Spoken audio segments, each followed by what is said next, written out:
Saludos, estimados estudiantes. Vamos a ver ejemplo 2, el cual nos dice lo siguiente.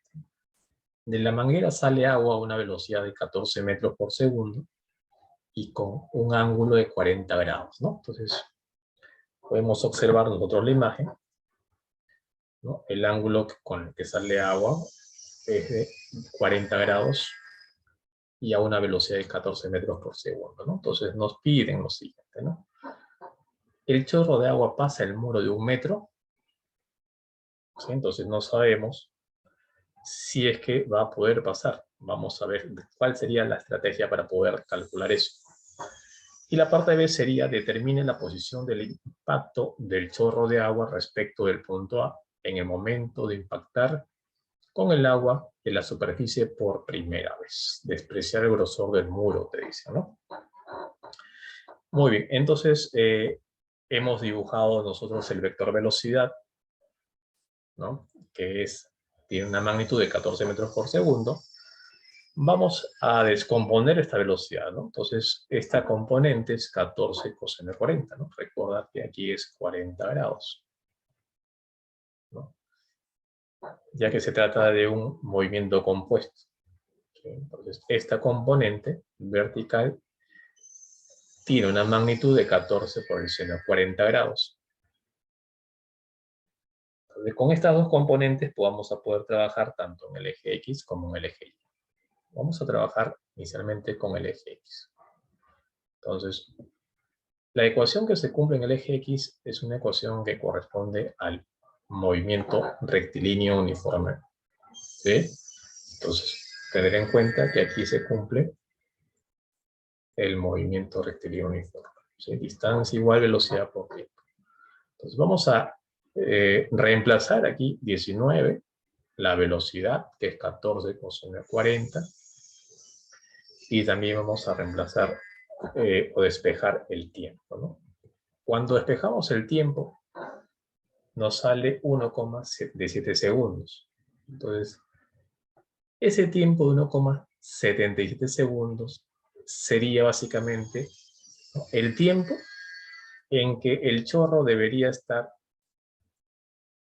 por lo menos,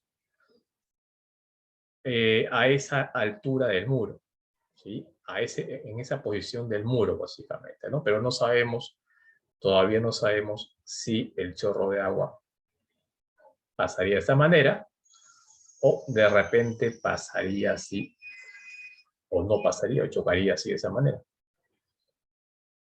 Bien, para poder definir eso, debemos nosotros entonces saber a qué altura el chorro de agua estaría en ese tiempo.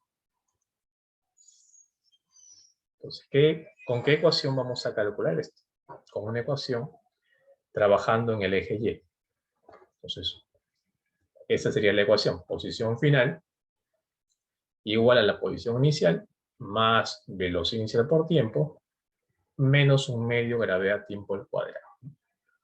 Bien, igualmente, considerando como sistema de referencia el punto donde sale el agua, diremos lo siguiente, ¿no? Lo de la posición final no conocemos. La posición inicial sería E0. La velocidad inicial sería 14 seno de 40. Y el tiempo sería de 1,77, ¿no? Queremos evaluar qué sucede en ese tiempo con la altura. Menos un medio gravedad por ese mismo tiempo elevado al cuadrado. Cuando nosotros hacemos el cálculo, nos sale que Y sub F es 0,56. Es decir, si el muro tiene una altura de 1 metro y nos está saliendo a nosotros 0,56, ojo, ese 0,56 es medido desde el sistema de referencia, ¿sí? Sería más o menos esa altura. Es decir, si graficamos de esta manera, veríamos más o menos que hasta aquí estaría impactando el chorro de agua, ¿no? Bueno, la altura en sí a la que se encuentra respecto a la superficie sería 0,56 más 0,3. Comparando con 1 metro, ¿cierto? Evidentemente, el chorro de agua, pues, no pasa el muro, ¿no? Entonces, para responder esa pregunta, tenemos que la altura del muro es mayor, ¿no?, que 0,56 más 0,3. Por lo tanto, el chorro de agua impacta a la pared, ¿no? No pasa.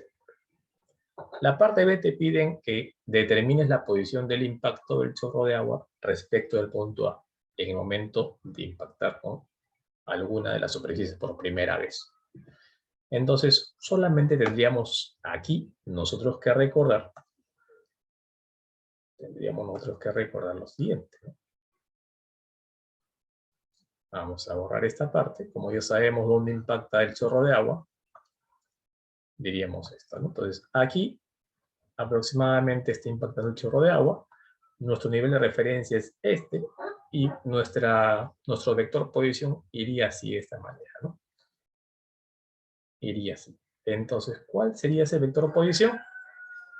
Ese vector posición sería básicamente la componente en X, que sería 19, y la componente en Y, que sería el 0,56. Entonces, porque lo estamos calculando respecto a ese sistema de referencia. Este sería esta componente, y tendríamos nosotros esta otra componente, ¿no?, de esta manera. Y 6i más 0,86 J, ¿no?, metros, ¿no? Muy bien, jóvenes, entonces, hasta una siguiente oportunidad.